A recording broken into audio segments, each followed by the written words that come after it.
Your mind is lying to you. And the most dangerous part? You believe it. You listen to every excuse, every fear, every doubt it throws at you, and you accept it as truth. But hear this clearly, your mind isn't your friend until you train it. It's a wild animal. Untrained, it will drag you into darkness. It will convince you that you're not good enough, not strong enough, not ready. It will whisper lies disguised as comfort. You've done enough. You need to rest. You're too late. You're not like them. But none of it is real. It's programming. Years of comfort, fear, failure, and rejection stacked into patterns that now run you like a machine. And if you don't master your mind, it will master you. Your mind will pull you into overthinking when you should act. It'll feed your fears when you need courage. It'll drown you in regret and what ifs until you can't breathe. It'll tell you to run when you need to fight, to quit when you need to push, to hide when you need to show up. And it will be convincing because it knows all your weaknesses. But here's the truth. Your mind isn't the enemy. It's just untrained. It reacts, it protects, it remembers pain and avoids risk. That's its job, survival. But survival isn't living. Survival keeps you alive. Mastery helps you evolve.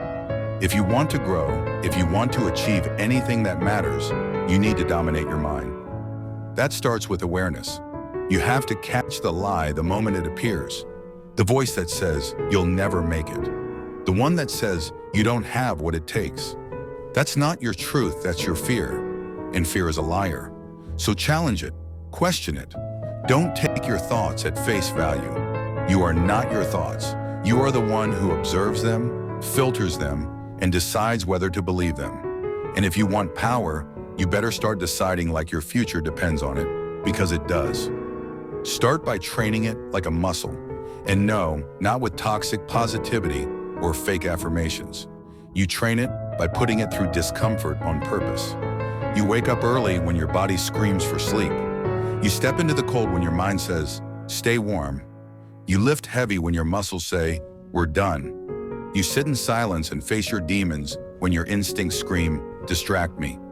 That's how you teach your mind who's in charge. Not with comfort with resistance, not with escape with exposure. You don't run from weakness, you confront it. You don't coddle your mind, you command it. And every time you win one of those small battles, you take back control. You rewire your system, you replace fear with action, doubt with data, confusion with clarity. The more pressure you apply, the more precise your thinking becomes. Because the goal isn't to be fearless, the goal is to act in spite of fear. Mastery is when you feel chaos inside but move forward anyway. When your mind screams, this is too much, and you say, watch me. That's real power. That's inner domination. That's the level where most people break but you build. So how do you master your mind? Simple but not easy. First, control your inputs. Your mind is a reflection of what you feed it. Garbage in, garbage out. You binge junk, you think like junk. You scroll through drama, you start thinking in drama. You consume weakness, you think in weakness. Read books, listen to wisdom, cut out the noise, audit your environment. You can't build a bulletproof mind if you surround yourself with broken minds. Second, build emotional discipline. Most people are slaves to their emotions. Sad, they quit. Angry, they react. Stressed, they numb out. Mastery means you feel the emotion but you don't obey it. You let it rise, you study it, you learn from it, and then you respond with intention. Emotions are signals, not commands. The moment you start choosing your response, not reacting to the wave, you start becoming untouchable. Third, make pain your teacher. Your mind lies to protect you from pain because pain is uncomfortable. But pain is where truth lives. Pain is feedback. Pain is where growth hides. The moment you start associating discomfort with power, everything changes. That hard workout, power. That early wake up, power. That tough conversation you don't want to have, power. Your mind will resist it, and that's how you know it's exactly what you need. You train yourself to run toward resistance, not away from it. Fourth, eliminate negotiation. When you say you'll do something, do it. Don't ask how you feel. Don't wait for motivation. Don't look for convenience. You said you'd train? Train. You said you'd write? Write. You said you'd build? Build. No negotiations. That's how you build self-trust. And once you trust yourself, your mind obeys you. You say go, it moves. You say stop, it halts. Most people don't have a mind. They have a loud, undisciplined roommate living in their head. But you train it into a soldier, a servant, a machine. Fifth, face silence. Most people can't sit alone in a room without music, without noise, without their phone. Because silence reveals the truth, and the truth is uncomfortable. But that's where mastery begins. You sit with your thoughts, your past, your insecurities, and you don't run. You listen, you question, you write it out, you sort the mess, you confront the story you've been telling yourself and decide to rewrite it. Mastery isn't loud, it's internal. It's earned in quiet wars. Your mind is lying to you, but that doesn't mean you're broken, it means you're human. The question is, do you stay controlled by the lies, or do you rise above them? Mastering your mind is the greatest fight you'll ever face, and the only one that matters.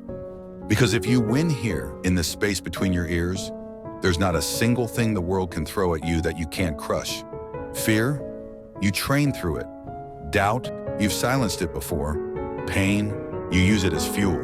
You become unstoppable, not because the world gets easier, but because you got stronger. Your mind will lie to you every day for the rest of your life. But if you train it, if you take control, it will lie less, and eventually it will obey. It will serve you, it will amplify you. But only if you do the work. Master your mind or be mastered by it. There is no middle ground. Choose wisely. Mastery doesn't come in a moment. It comes in patterns, repeated actions, disciplined thoughts, relentless pursuit. But here's what most people don't get. Mastery isn't about force. It's about consistency. You don't need to wake up one day and conquer your mind forever. You just need to win today, and then win tomorrow, and again, and again. That's how you rewire the system. That's how you train the liar inside your head to speak truth. You don't shout it into silence. You outwork it, outlast it, outthink it. You don't need to be perfect. You just need to be committed. You just need to stay in the fight long enough for your mind to learn that you're in charge now. It will test you, don't doubt that. The moment you step into growth, your mind will throw everything at you. Fear, fatigue, anxiety, distraction, excuses. But that's not failure. That's the proving ground. That's the mental battlefield where weak minds quit and strong minds rise. The voice in your head saying, "This is too hard," that's your cue to lean in. That's not the moment to retreat. That's the moment to become. You want to master your mind? Stop looking for motivation.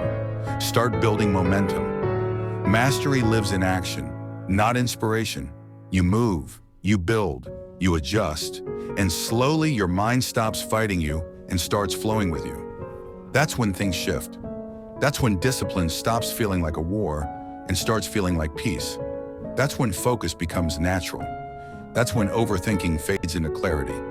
That's when your mind becomes an ally, not an anchor. But here's the secret no one wants to say out loud. Most people will never get there. Not because they can't, but because they won't. They'd rather stay in the lie. They'd rather be victims of their own thoughts than take ownership. Because ownership is painful. It means no more blaming, no more waiting, no more illusions. But it's also the doorway to power. Because once you own it, you can change it. You can build the mind you want. You can shape it into a weapon, into a tool, into something that serves your mission instead of sabotaging it. And once that happens, everything changes. You don't just do hard things. You become the kind of person who thrives in hard things. You don't just chase purpose. You embody it. You stop negotiating with fear. You stop dancing with doubt. You see them for what they are, echoes of the old you, and you walk right through them. Because the voice in your head doesn't control your life anymore. You do. So next time that voice says, "You can't," you say, "Watch me." Next time it says, "You're not enough," you say, "I'm just getting started." Next time it says, "This is too hard," you say, "That's exactly why I'm doing it." Because you're not here to be controlled by lies. You're here to live in truth, to live with clarity, with purpose, with power. Your mind is lying to you. Train it, master it, own it. Because if you don't, it will own you.